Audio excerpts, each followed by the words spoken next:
Hello Paula and team, this is Sandra Boyette in Hamilton, Alabama. I am so happy to be doing this. Today we're going to take an American classic and take it just a little south of the border. We're going to be making a creamy chorizo mac and cheese, and that's with Philadelphia cream cheese. So let's get started with our dish. Alright, we've moved over to the stove, and what I've got going here is some chorizo. It's a 10-ounce pack of chorizo, and I'm rendering the fat out of it. And we're just going to let that continue to render as we cook up here. And in this pan I have some butter, about 3 tablespoons of butter, and a tablespoon of garlic. And I've got a large pan. It looks large for this amount of stuff, but I'm going to be adding a lot of things to it. We're going to be making a bechamel sauce in this pan. So I've got the butter and the garlic, and it's browning it up. And don't let your garlic get too brown because it'll get a bitter taste if you burn it. Also, on this back burner, I've got water that's waiting on me. When I do mac of any kind, I always have my water waiting on me, and I leave it on simmer until I get ready to pour my noodles in. And so that's just about 2 quarts of water, some salt, and some olive oil. So we're going to get back to this, and we've got our bechamel sauce going. And you know, bechamel sauce is used for so many things like Alfredo, and it's a basic base for mac and cheese. And so now I'm going to add a little bit of flour, and that's going to be a thickening agent for us. And I'm just going to stir this flour in just to kind of take the flour taste off of it, you know, so it'll get a nice garlicky flavor. Now normally I put more than a tablespoon of garlic, but the chorizo itself has garlic and chili in it, so it gives it a great flavor, and it's going to add so much color to it. So now our flour, you should do this about a minute or so on like medium heat. And to this, I'm going to add 2 cups of heavy cream.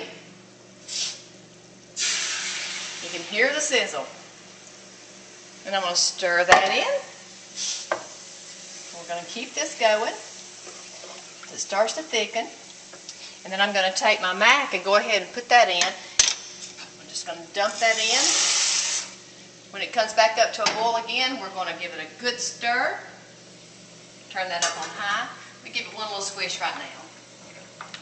Now I've got my oven preheating at 375 degrees, and in the individual dishes that I'm going to bake this in, it'll take about 30 minutes for it to get bubbly, because remember, all of our ingredients are already cooked, the noodles are cooked, and I'm using a small shell so it'll kind of hang on to the cheese and the meat, and it'll just, every bite will be filled with luscious flavors. Now this is a dish that many children like, is mac and cheese, and you can try and see if they like the spiciness of the chorizo, and I guarantee you they will. Now this is our main ingredient here that we're going to put in, and this is our Philadelphia cream cheese. And we're going to put this in our dish, and we're going to let that begin to melt. We're going to keep whisking it till all the ingredients come together.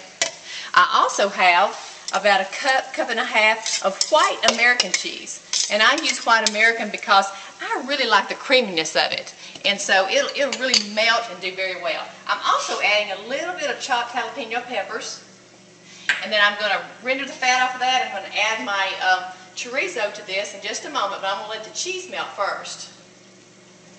Alright, we've got this going. I think I can bring the heat up just a little bit. See if my noodles need to be stirred some. Oh yeah, they're boiling great. So I'm going to take the lid off.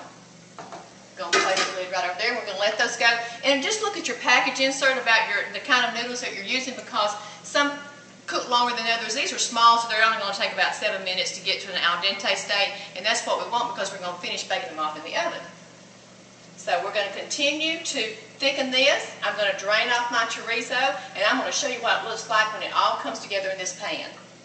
Now this is our bechamel sauce. It's all cheesy with Philadelphia cream cheese and American white cheese and chorizo that's been rendered of the fat, and it's melted and everything's incorporated. And what we're going to do now is pour it on our noodles. Now I drained my noodles, but I did not rinse the noodles because I want all the sauce to be able to stick to them. And they're a little bit more sticky. They've got that starch on the outside, and it'll stick to the sauce a little bit better. So I'm going to stir this up.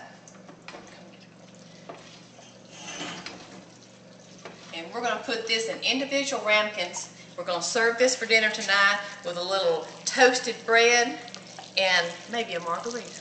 So let's see what it looks like when it comes out of the oven. So here we have our creamy chorizo mac and cheese. And as you can see, I've topped it with some jalapeno peppers. a little bit of cilantro. I've got our toasted bread here next to it on the side to complete our meal. This is a one-dish meal, and all you have to do is skip the drive-thru and prepare this for your family tonight, and they're going to love it. I've got it coupled with a little flan, a margarita, and it's a delicious, easy meal, and I think it's something that you'll really enjoy. I've had a wonderful time. I hope you enjoy the recipe, and as usual, find something that you love and share it with someone.